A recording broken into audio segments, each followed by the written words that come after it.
Kindly subscribe and like this video. The town of Silver Creek was the kind of place where secrets had nowhere to hide. Just one main street, one diner, and one high school that everyone cared too much about. On Friday nights, the bleachers were full and the cheerleaders were stars. And no one shone brighter than Emily Hart. Blonde, radiant, and endlessly adored. Emily had a smile that made people forget their own names. Captain of the cheer team, homecoming queen, the face of Silver Creek High. But now, her picture was everywhere for another reason. Missing. Last seen Friday night. Olivia Clarke couldn't look at the posters anymore. She and Emily had been inseparable since kindergarten. Everyone used to call them the twins who weren't twins. But lately, things had changed. Emily was a golden girl. Olivia, her shadow. Now Emily was gone, and Olivia was the last person to see her alive. It had been one of those late October nights that felt colder than it should. The football team had lost again, and Emily was furious. "You know what Coach said to me?" she hissed behind the bleachers after the game. "He told me the routines were too focused on me. Like that's a bad thing." Olivia laughed nervously. "You are the captain." Emily rolled her eyes. "Exactly. But people are jealous, Liv. Especially Madison. She's been trying to take my spot for months." Olivia didn't argue. You didn't argue with Emily Hart. They sat there until almost midnight, sharing fries and half-whispered dreams about escaping Silver Creek. When Emily finally stood, she said, "Don't tell anyone we were here, okay? My mom thinks I went straight home." Olivia promised. She meant it. But the next morning, Emily was gone. The sheriff's office called Olivia in that Sunday. "Just routine," said Sheriff Donovan, though his eyes said otherwise. "She was your best friend," he said. "You were the last one to see her?" Olivia nodded, recounting the night, the game, the bleachers, the goodbye. And after that, she walked home. Alone. Olivia hesitated. Emily had said she was meeting someone, but not who. Yeah, alone. Donovan scribbled something down. "Funny thing, we found her phone by Miller's Pond, broken in half." Olivia froze. Miller's Pond, where they carved their initials into an oak tree when they were kids. "I didn't," she started, but he cut her off. "Your fingerprints were on the case." By Monday, everyone knew. Whispers followed Olivia down the hall. She was jealous. She wanted to be Emily. She snapped. Madison Reed, Emily's second-in-command, was the loudest. She was obsessed with Emily, Madison said. Copied her hair, her clothes, even her boyfriend. Olivia froze. "What did you just say?" Madison smirked. "Everyone knows you had a thing for Jake." Jake Miller, Emily's boyfriend, the star quarterback, hadn't looked Olivia in the eyes since the police started asking questions. That night, Olivia's phone stayed silent.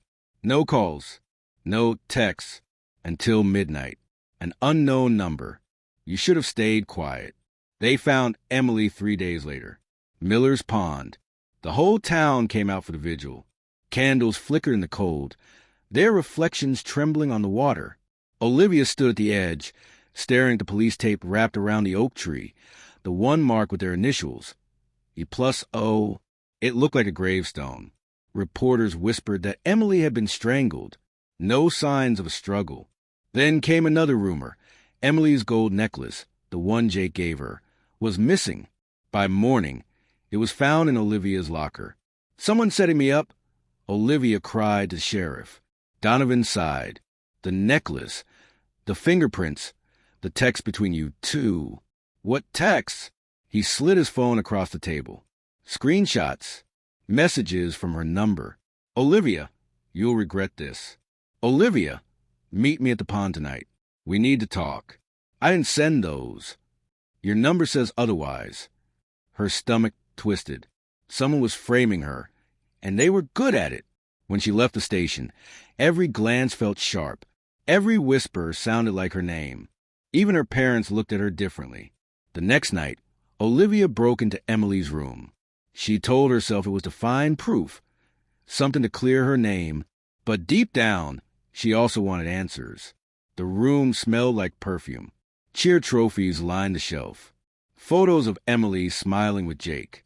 Under the bed, a pink leather diary. Olivia hesitated, then opened it. October 10th. Jake keeps texting Olivia. Maybe they're closer than I thought. October 14th. Olivia's been acting weird. Possessive. I caught her staring at me in practice, like she hated me. October 16th. Madison says Olivia talks about me behind my back. What if she's right?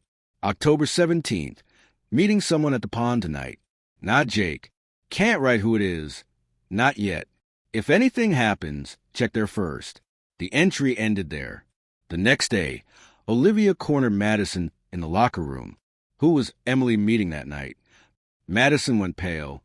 What are you talking about? You knew, Olivia pressed. You told her something that scared her. Madison's eyes darted to the door. You should stop digging, Olivia. You're only making it worse. Worse for who?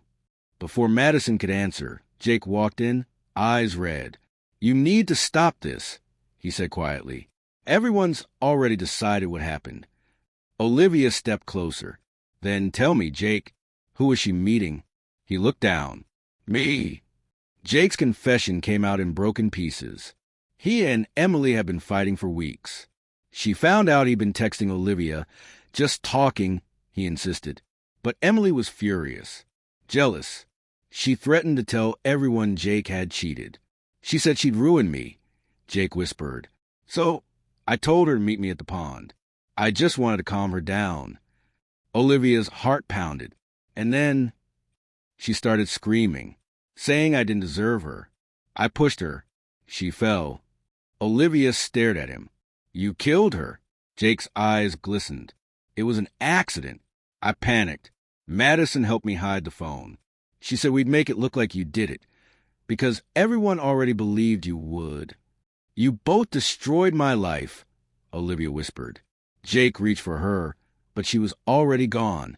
By the time Olivia reached the sheriff's office, Jake's truck was already there. Inside, Sheriff Donovan looked up.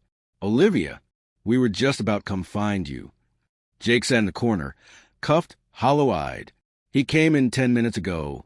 Donovan said, confess to everything. Olivia froze.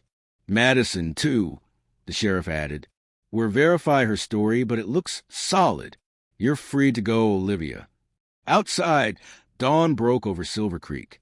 The light hit the pond, turning it gold, deceptively peaceful. Olivia stared at the water where her best friend had died. Her phone buzzed. Unknown number. You should have stayed quiet. She turned. Across the street, Madison, in the back of a police car, smiling. A month later, Silver Creek moved on, the way small towns always do. Jake pled guilty to manslaughter. Madison transferred schools. But Olivia never slept through the night again. Sometimes her phone lit up at 3 a.m., another anonymous text. She wasn't the only one. Sometimes, walking past a cheer gym, she swore she heard Emily's voice, faint, mocking, echoing in her ears. And sometimes, she wondered if Madison had smiled because she told the truth, or because someone else was still out there, watching. Drop of Blood, like and subscribe to Code Minds of Evil for more stories.